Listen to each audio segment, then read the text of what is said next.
And this is the lucky dip part of the show. You never know what you're going to get. So you dive into the barrel and out comes Dr. Huey from Neutrog, and she's going to tell us all about trees and how trees... Hello. Dr. Huey, he's turned the corner. Trees are going to bring rain. Dr. Huey, a very good morning to you.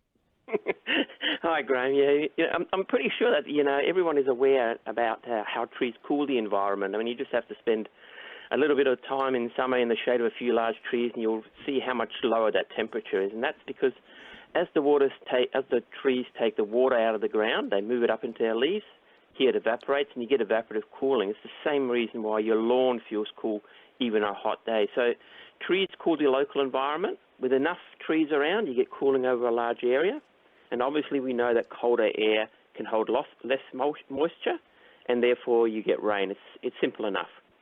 Okay, well, I'm almost there. I think we know about the cooling effect and the influence on rainfall, but I bet you have a surprise for us. A little bit more information, Dr. Huey. Well, as you know, I love my microbes, and this is where it gets interesting. I don't know if you remember, but a few years ago I spoke about how microbes are used to make artificial snow by lowering the freezing or raising the freezing point of water. And normally these are bacteria that are pathogens, and they do that because they damage the plant cells when they freeze in that area, and then they gain entry. So in snowfields they use these microbes. So you have these microbes in the air, and if they're high enough you'll get some ice, and that falls as snow. But that's only these really special bacteria that can make that. But trees actually have another trick. We know they release pollen, they release fungal spores, and in particular bacteria. And these small particles travel high into the atmosphere.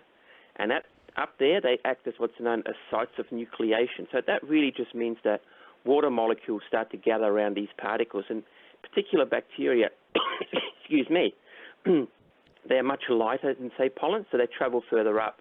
And once enough water is gathered around these bacteria, they can't be suspended anymore in the air, and they fall. Oh boy, I'm going to cough into it. Excuse me, Graham. And they fall back to the ground as rain. And really, we've got a good example of this in Western Australia. Before the land was cleared west of the rabbit-proof fence, that area actually used to get more rain than the eastern side. Now all the shrubs being cleared for agriculture. Now there's more rain on the eastern side. And we think that's due to a lack of bacteria being released from trees, being taken up into the atmosphere, and then falling back down as rain. That's really interesting because it's, the rabbit-proof fence is a very clear example of man-made desertification, I guess, in Western Australia. And you're telling us that also has an impact on rain. Well, who would have thought that microbes would do such a vital job in respect to plant health, plant growth, and disease suppression? They're also involved in the formation of rain. That's a really a surprising outcome. Yeah, I mean, actually, I was surprised myself. I didn't know it until I started researching a little bit. So, it just goes to show we shouldn't underestimate trees, whether they're in a forest or park or in our gardens. They play such a vital role in the ecosystem. And in many ways, it's a really one of the most interesting organisms on the planet. And we still have things to learn about them. So, cherish your trees. That's all I can say. Yeah, well, there's a lot of discussion about suburbs, and some councils spend more time on it than others. Some couldn't give a hoot.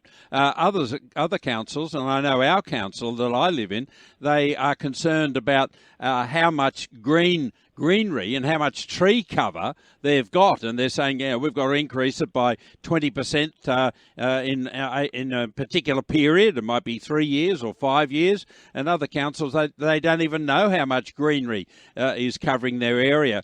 But it's really important, especially when we're all concerned about how much rainfall we get. It's all very true that they're vital for our cities and countryside, especially with a changing environment. So look after your trees, folks.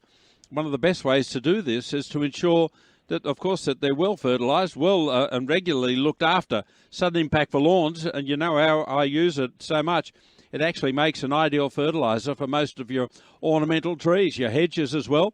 Sudden impact for lawns is available at Bunnings, other hardware outlets, and of course all our mates at the independent garden centres.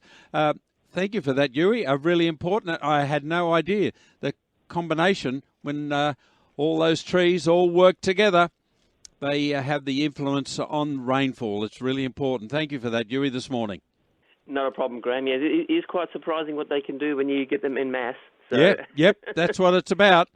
Thank you for that this morning, my friend. Cheers. No worries. Bye. Cheers. Bye-bye. Yeah, well, we know, people keep banging on about it. We need more trees. Well, there's another reason why we do need more trees in our suburbs.